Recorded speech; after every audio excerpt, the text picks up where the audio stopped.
আব্বা আব্বা হনছো? কি হইছে? পাশের বাড়ির কুদ্দুস কাকু 10 লাখ টাকা দিয়ে গরু কিনছে এইবার। কও কি আয়?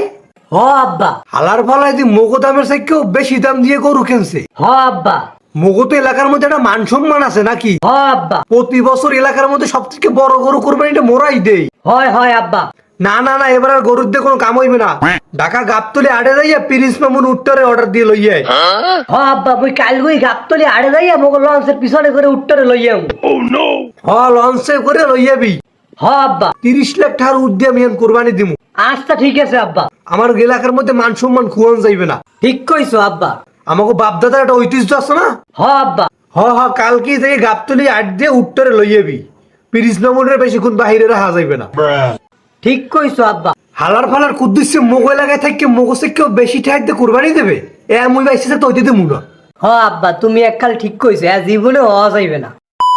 বন্ধুরা, এই ভিডিওর মাধ্যমে একটাই মেসেজ দিতে চাই, আপনারা কখনো প্রতিযোগিতামূলক কোরবানি দিবেন না। কোরবানি দিবেন একমাত্র আল্লাহ তাআলা রাজি খুশির জন্য। এখানে বাপ ও ছেলে যে কোরবানির কথা বলা হয়েছে, ওই কোরবানি আল্লাহ তাআলা কখনোই কবুল করবে না। কারণ এই কোরবানি হচ্ছে প্রতিযোগিতামূলক কোরবানি। মানুষের কাছে নিজেকে বড় করার জন্য এই কোরবানি তারা দিচ্ছে। এই কোরবানি কখনোই তাদের কবুল হবে না। আপনারাও এরকমের কাজ থেকে বিরত থাকুন।